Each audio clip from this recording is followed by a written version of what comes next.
to kind of go, oh, you know, life is teaching me a lesson. For as long as you think like that, you're going to be stuck in school.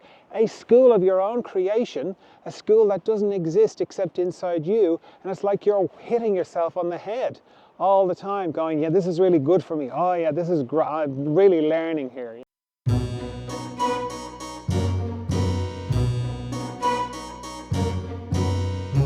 Hello friend, John Dalton here, Further Emergence Podcast, where we go into the mystery, love and consciousness. And in this episode we're going into the power of beginning, having the courage to leap into the unknown, healing from childhood wounds, unseen ripples of kindness, choosing your life instead of settling for it, letting go of certainty, beginning before everything is perfect, how life is not teaching you lessons, and making a friend of silence. Now let's have a look at some of the memes on the Further Emergence Instagram feed. The first one is hard to describe. It's like a series of concentric semicircles that lead out from each other, and under each circle is a word of this sentence. And the sentence is, a year from now you will wish you had started today. And beginnings always look terrible. Not always, but often they look terrible. And the beginning of the year can be a bit deceptive because there's a lot of energy around and you can feel like, oh yeah, I'm really going to make it. But there's a lot of power in starting. And then thinking about looking back in a year from when you started and being very glad that you started and that you couldn't have got to where you were if you hadn't started. Because things build on top of each other. So you do one small thing now, it seems insignificant, it seems so easy to stop and to not keep going. But if you just keep doing the little thing, taking the little, one more little step, it's amazing how, you know, in a year's time you look back and you go, wow, look at how much I've done, look at how much ground I've covered, look at all the, you know, what I wouldn't have accomplished if I didn't start. It all starts with starting. And it's very helpful to look back and, you know, or to project forward and look back, you know, in a year's time, in 10 years' time. And when you're here now, it seems like, well, 10 years is very far in the future. But if you think back to 10 years ago, and you were 10 years ago thinking about 10 years' time, that's now. So in 10 years' time, it'll be now again. Because it's always now. And that's one of the things we do with time and our mind. We just kind of mess it all up and go, oh, 10 years is so far away, I'll never reach there. But of course you will. If you start, you just have to start. And don't expect too much of your start. Don't expect to be brilliant at the beginning, at anything. Just start. It's amazing the power of just doing a little bit, gently doing a little bit more. It's amazing what you can get done. The next one says, I release myself from versions of me that I created to survive. Well, this comes up a lot in the one-to-one work I do with people and myself and everybody really. And it's this feeling of, why am I sabotaging myself? Why am I, you know, I want to do this thing and then I just keep blocking myself. And then there's a period where you realize what's going on, and then there's such a big space to start giving yourself a hard time about, like, oh, my stupid programming and my stupid conditioning, and I just want to smash it, I just want to stop it, I just want to smash my unconsciousness, I just want to get rid of it. And it sort of misses how it all came about, you know? It's like we do things and we set things up so we can survive our childhood. You know, we're in this very difficult situation. Maybe our parents are not great, maybe they're distracted, maybe they're abusive, maybe they're violent, maybe they're many things. So to cope with that, we have to create mechanisms to help us survive, to help us to get through. And the main thing we do is we assume it's all our fault. You know, so if a parent is being violent with us, it's too much for a little person to go, that's their, you know, it's something wrong with them, because we're reliant on them for everything. So to think like the people who are responsible for my care and for keeping me alive are a bit nutty, it's too much. It's much easier for us to go, it must be something I'm doing. Because in our little minds we go, well, if it's just me, at least I can, you know, bend myself into whatever shape I think I need to be to stop making this mistake that I keep making that's making them hit me or whatever it is they're doing to me. Now, as an adult looking at that, we go, look, it's nothing to do with you, it's them. But ourselves, we can't, that's too hard for us. So we go, it's me, and let me, you know, let's say I decide, oh, the reason I got hit was because I was being adventurous. I must never be adventurous again, which is great for getting you through your childhood. It means you survive, you know, so you never set that alarm off again, so you don't get beaten to death. Okay, I'm exaggerating, but you get the idea. And then we get into adult life and we find it very hard to do anything adventurous. And then we're like, what the hell is wrong with me? Why can't I be adventurous? And it's like, well, you know, you set up this program and now it needs to be disarmed. That program needs to be gently taken apart, and it's not going to relinquish control to you lightly or easily or just because you feel like it, because you programmed it with life or death intensity. You're like, I must not be adventurous because it will lead to my destruction. So when you're kind of like, oh, I just want to be more spontaneous, that part of you is going, okay, but no, that's not enough, I need more.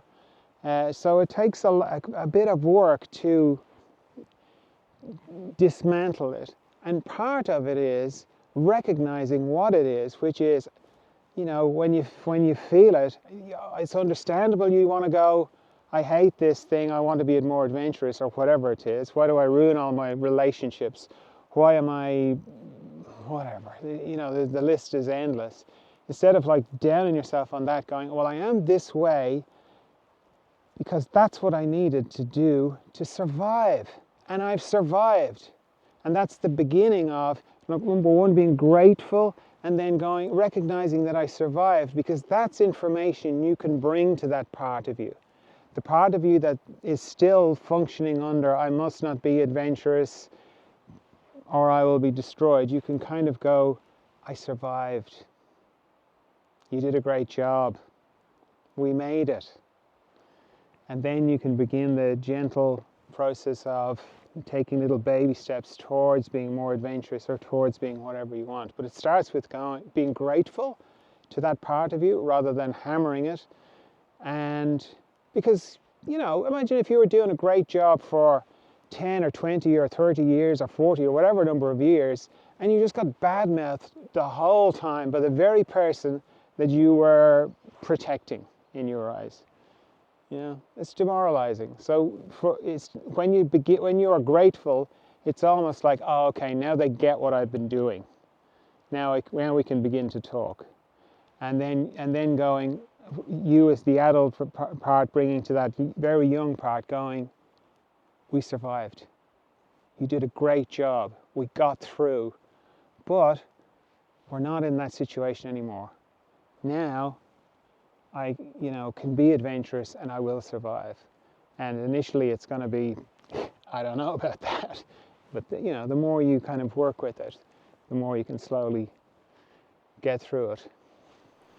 I wrote the next one. It says, make a friend of silence, stoke it if you can, let it melt the pity chatter, let it soak up your despair. Make a friend of silence, keep it throbbing in your heart, let it breathe the private wounds and sanctify your air. It can be very difficult to embrace silence. It can be hard enough to find it, like actual silence. You often have to get out into the wild places. And luckily, the way everybody's flocked to the cities, there's loads of wild places. There's plenty of wild places that you can find, where you can find silence. So external silence is fantastic. But it's amazing, once you start to go into silence, it's amazing how you want to fill it. You want to bring a little podcast to listen to while you're in it. It's amazing the number of people you see running or doing some sort of exercise and they have the earpods in and they listen to music. And I love films, and the idea of a soundtrack to your life, it's great. It's brilliant to listen to music. But it does block out the silence, and it does make it harder for you to develop a relationship with silence. And developing a relationship with silence is very, very helpful in the spiritual life, because everything in the spiritual life is reversed from what is in existence. In existence, it's light and noise and interest and excitement and all that kind of thing. And then out of existence, behind the scenes, it's dark and quiet and silent compared to existence. So it's very hard to hear the silence or to receive the communications that come in silence, which sounds like a kind of a contradiction in terms, but it's not really. Silence does communicate, but not the way things in existence communicate. So that's one of the great benefits of getting out into wild places without the headphones, is being silent, and get out on your own if you can. And if you go in a group, go ahead of them or go behind them to get a bit of silence, in the nature. And then of course there's a silence on the inside, which is even harder again, where you sit down and you close your eyes and you turn off the thoughts, you turn off the pictures, you turn off the sound, and you just go into the silence. And from my mind's point of view, it's like, what are we doing this again for? This is so boring. But it's the same thing again. The silence, you can't hear what's being communicated from the silence if you are thinking the whole time. If you're listening to somebody talking to you in your ear, guiding you in a meditation.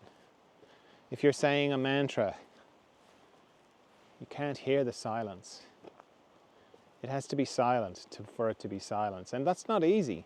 So it's lovely to say to make a friend of silence, and it's beautiful, and it's true, but it's not easy, and it requires a lot of letting go on the inside to be able to, number one, to recognize the importance of silence, and then to dedicate yourself to it, because it's not a one-off thing. It's not like you have one meditation and it all everything is revealed. It takes a lot of repetition over and over and over again, going into the silence for no other reason other than you love it. And you love it because you go there every night into the silence, into deep dreamless sleep, and when you come back you feel refreshed. So it's a good place. You know that good things happen there. It's just in the middle of the day, the busy day with the 101 things, it's not easy to stop. I'm just going to be silent now. That's not easy. But has to be done if you want to hear what's silence, if you want to get the communication from silence that silence has. I wrote this one too. It's pretty simple. It says, "For as long as you think life is teaching you lessons, you will be stuck in school." It's easy to feel like life is teaching you lessons, but that's always hindsight thinking. It's like this idea of, it was difficult, but it made me stronger. And it's hindsight justification of pain and difficulty. And it's not necessary. The pain is not necessary, because the pain is what precedes the gap where you collapse. So you have pain, then you collapse, then there's a little gap, and in the little gap when you're broken, and by broken I mean is you've given up. You've just gone, I don't know, I'm just just broken by all this pain. Then the mystery comes through and delivers a little package of knowledge to you, and then you have this insight and you go, wow, that's amazing. And you look back and you don't see the gap. All you see is the pain, and you go, oh, it was the pain. If I didn't have that pain, I wouldn't have had this brilliant insight, which is not true. You would have had the insight if you'd just been still. If you'd just known that I don't need pain, there's something going on in my system, I don't need pain, I'm not avoiding it if it's there, but there's no merit in the pain. The merit is in the gap. So I'm going to focus on the gap. That's why I keep going on about meditation. Because meditation is you bringing yourself into that gap consciously. Instead of having pain break you, you are consciously going into the gap and going, well, I'm here, mystery. If you want to tell me anything I need to know, let me know, kind of thing. And you're just being still. And being in the mystery means not thinking about anything. So I'm describing it like that, but you don't go into the meditation with an agenda of like, oh, I want to figure out my big problem in life. You just go into it because you love the mystery, and all going well, you know that the mystery loves you. And you just go into it, you go into the silence, you turn off your thoughts, you turn off the pictures, you turn off the sound, and you're just there for your 15 minutes or for whatever length of time you're meditating for. And by repeatedly doing that, you don't need so much pain. It's not like you can avoid it completely, but even just seeing that there's no merit in the pain, that there's no glorification of the pain, you know. And then this idea that life is teaching you lessons, that separates, that puts it outside you, you know. It's in the same conditioning of old man God up on a cloud in heaven with the white beard, you know, and dispensing lessons, you know. That's just so not what God is doing. And you know this. It's not like I've got dibs on what God's doing, or I know what God's doing. I'm not that arrogant. But I know what I feel for little children and little babies. And it doesn't come up in me to go, well, they need to be taught a lesson. And you see that. If you see that in a movie where someone is like consciously teaching children lessons in that kind of like, well, it'll toughen them up, it'll make them whatever, it'll make her this or whatever, she'll learn the way the world really is, you know, all that kind of thing. It makes us cringe, like, oh my God, that's not how you deal with children. You know, well, where's that coming from? How do you know that's not the way to deal with children? You know it because it's inside you, and that's because God is inside you, like it's inside everybody. You just know it. So to kind of go, oh, you know, life is teaching me a lesson, for as long as you think like that, you're going to be stuck in school. A school of your own creation, a school that doesn't exist except inside you, and it's like you're hitting yourself on the head all the time, going, yeah, this is really good for me. Oh yeah, I'm really learning here, you know. So come into the genuine compassion and love that's all around you and inside you. And know that if you're having difficulty, that's because you're dealing with your unconsciousness. We're in this beautiful process of our unconsciousness being turned into consciousness. It's a very natural, organic process. And all you have to do is help it and be aware of it. And know that it's all being done very lovingly. Okay, in the same way as if you planted a little seed and you watered it and you took care of it and you put it in the best kind of sunlight and you're, you know, saying hello to it and you just want the best for it. If anything, that's the way God, you know, if there was an old man God up in heaven on the cloud, that's the way he would be thinking about you. Not like, okay, what lesson am I going to teach this idiot today? It's not like that at all. Next one is beautiful. It says, somewhere there's a stranger who was kind to someone just because you were kind to them. You'll never see the effects of your kindness. Sometimes you do, but if you start from that place of, I'm never going to see the benefits of this, I'm never going to see the effect this little bit of kindness that I do has, it frees you up, but then it also, you can kind of settle into knowing that the little bit of kindness that you do has widespread effects and affects people in ways that you can't know, that you just will never see. but this idea that somewhere a stranger that you've never met is being kind to someone because of some kindness that you did to another stranger who happened to pass it on to that stranger. That's what's actually happening. That's the cascade, the ripple effect of kindness. And not that you do it for that reason, not that you be kind for that reason, you just be kind because it's your nature, because it's who you are. It's more to kind of counteract the feeling of, well, what's the point? Well, why should I bother being kind? You know, nobody else is kind. In fact, people go out of their way to be unkind. Well, what am I just an idiot here being kind? Why should I hold the door? Nobody ever holds the door for me. That kind of feeling. And to kind of settle into, I'm not going to see the results of this, but they are results. And I'm not doing it for those results. I'm just doing it because it's my nature to do it. It comes up on me. I want to hold the door for no other reason than it makes me feel good. Not because it makes me feel holy, but just because it's a natural outpouring of me to be kind. That's the only reason to do it. But this is just a good reminder that your little small acts of kindness, small or big, I don't think there are any small acts of kindness, but small or big, they all have an impact. Big impact, big ripple, big cascade. If you want to write to me, it's john@furtheremergence.com. You can either write to me with a question, which I love getting, or just to tell me how it's going in your little slice of heaven. I love hearing that as well. You can DM me on Instagram or TikTok or Facebook. Oh, you know, the usual socials. I'm not on Twitter. Well, I am, but not for Further Emergence. So yeah, get in touch, let me know how it's going, ask your questions, and see what I say. And I'm as curious about that as you are. Farm news. Farm news is pretty much this. Frost. It's very frosty. Oops. So yeah, frosty on the ground. First real bits of frost that we've had.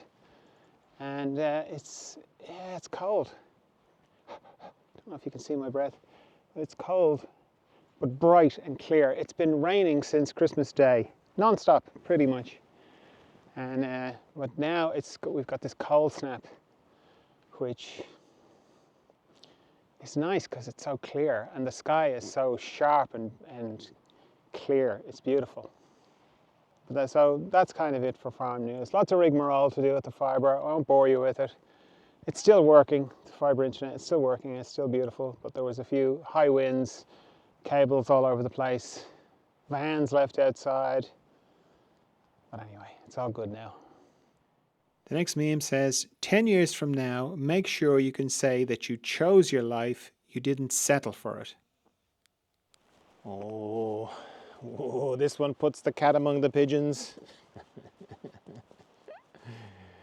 Choosing your life as against settling for it. There's a book by Napoleon Hill, the guy who wrote Think and Grow Rich. It was only released in, maybe 10 years ago, 20 years ago, something like that. It wasn't released back in the 50s when he was releasing all the others, and it was kept silent, and it's because his family thought it would be too controversial. And in effect, it's an imagined interview between Napoleon and the devil. And the devil is telling him how he runs the world and all this kind of stuff. And one of the things the devil says, the main kind of thing the devil says, is about drifting. Okay. Now, I'm not saying the devil's real or anything like that. I'm just talking about this book. But this idea of drifting is the devil's kind of thing is like, oh yeah, I get people to drift, and when I get people to drift, then I can get them. Then I can get into their head, and I can manipulate them, and I can do all that kind of thing. And the idea of drifting and of pushing back against drifting, I think it's very powerful. And it's very easy to drift. It's very easy to just go from one thing to another and to not have any clear sense of, I don't like to use the word purpose, because then everyone goes off on a hunt for their special purpose. What's my special purpose in life? I don't mean it in that way. It's more a case of deciding and going, yeah, this is how I'd like things to go. I'd like to do this. I'd like to become a whatever it is you want to become, or whatever it is you want to do. I want to start an orphanage. I want to start a charity. I want to sail around the world single-handed. It doesn't matter what it is, but to kind of go, that's what I'm going to do, and I'm going to aim my life towards that. And then suddenly you're not drifting anymore. And it's amazing what happens, what flows in behind you to help you to do it. That's not to say you're going to be a success in it, but it's so much different to just drifting. Because what happens when you just drift is you get to the end of your life and you go, what happened? Where did it go? Where did all those years go? You know, I drifted from one thing to another. You know, it just seemed like a good idea at the time, and the opportunity presented itself. I'm like, yeah, I can do that, so I'll do that. Then something else, and I do that. Then this person shows up. Yeah, they're okay. They're not too annoying. Yeah, I'll be with them. You know, that kind of thing. And then suddenly it's all over. And you're like, oh. Or suddenly it's 20 years later, 30 years later, or you're 45 and you're having a midlife crisis. Well, you know, that's what that's all about. Is like suddenly the effect of drifting hits you in the face with a, you know, it's like a cold splash of water in the face. So this idea of choosing your life instead of settling for it. And that's, you know, not to say that you know, you can find yourself in some very difficult circumstances and situations. I'm sure you have, as have I. And it's not like you can change them overnight. But you certainly won't change them if you just drift and you don't choose your life and you don't go, I am going to choose something different here. And you choose what it is, and then you just start pointing your life towards it. And it's amazing how things can come to help you. And give it time. That's the other thing. It's very easy to kind of go, okay, I want to change my life, and it's almost like I want to snap my fingers and my life should change. Things take time because it takes a while for you to see your unconsciousness in how you're creating the life that you have, and to get behind it and to get under it and to see it from all angles and to take ownership of it and to let go of it. And then the more you do that, then things start to change behind you. But it all starts with deciding, this is the life I want. This is what I'm headed towards. And then you stop drifting and you're pointing towards something. And really it doesn't matter what, because once you start pointing towards something, you'll begin to get informed, and then you'll change direction and you'll go different ways and it'll get clearer to you. But definitely start and definitely take ownership and point your life in a particular direction and start going towards that.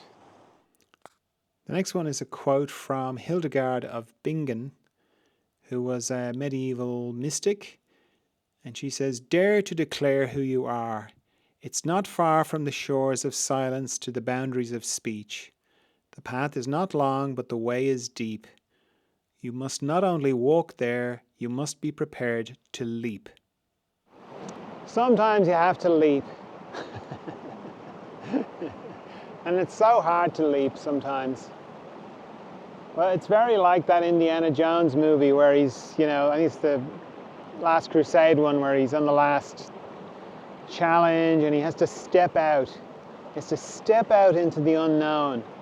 The spiritual life often feels like that to me. You've got to put your foot out and just step forward even though you can't see the ground in front of you. You can't see where you're going, you know. So old Hildegard was right on with this when she was saying, like, sometimes you walk and sometimes you have to leap. And I suppose that's what a leap of faith is, but I don't know. It doesn't feel like a leap to me. It feels like a step, you know. It's be like me stepping out on the water here and just trusting I wasn't going to go under the water. It's very hard to do because, okay, in this kind of setting, it's like, well, you know, it's not going to happen. I'm going to go in the water. But in life, it's like something happens. Your intuition is telling you, yeah, it's time. take the step. And your brain, your mind, your conditioning, everything is going, but what about, what about, what about, what about? And it takes a lot of courage to say compassionately, I hear all that and I understand your concerns and I know you're just trying to take care of me, but I've got to take this step. And what I find helpful is just zooming back a bit from my life, way back, and going, this is a short ride. You know, it's going to be over way quicker than I think, and it's going to be over now. Meaning, it doesn't matter how many more years I'm alive for, when the moment of death comes, it'll be now. And that now will be exactly the same as this now. And what have I got to lose, really? You know, I've taken a chance. I've survived everything so far. I'm probably going to survive this. And if I don't, it's not going to be much different. It'll just be a different now. It'll be a now that's sooner. But the idea of time, it doesn't really exist anyway. It's just something our mind makes up as to kind of categorize things. So that helps me in the moment of like, ooh, to take the step, to take the leap, as Hildegard says. The next one says, you don't have to be fully healed, in inverted commas, to give or receive love, to go after that dream, to get to that next level. Healing is a constant state. So it's that time of year. It's a time of year when everybody's making New Year's resolutions. And it's a delicate time because on the one hand, because so many people are making New Year's resolutions, there's a lot of energy for change in the air, which is great. And you can take advantage of it. And it's a good time for new beginnings. The downside is the feeling of, or the risk of feeling like a complete failure if your gym regime lasts one day or your new eating plan lasts a week. And we kind of know that somewhere. We kind of know that there's a risk of that. So we kind of play it small. We don't do the big dreams, or we do them so big that we're definitely going to fail. But there can be a feeling of, well, I can't start something because I'm not completely ready. I'm not perfect. Haven't got all my ducks in a row. And when I do, when I'm, a little bit thinner, when I'm a little bit stronger, when I'm in a better financial position, when I'm feeling whatever it is I think I need to feel to do the thing, then I'll do it. And that time never comes. And you never can be healed enough to be ready to be loved. It's an ongoing process. You can never be conscious enough to start the charity. Just begin. There's such great energy in just beginning and seeing what happens. It's very difficult to access that energy if you don't start. And there's a lot to be said for jumping off the cliff and making your parachute on the way down. It's stressful, it's very stressful, but it's better than standing up at the top of the cliff, or what we mostly do, which is sit up on the top of the cliff watching Netflix on the couch. And we turn the couch around so we don't even have to see the cliff anymore because it's too disturbing. So, much better off to jump. What else are you going to do with your life except do the big thing?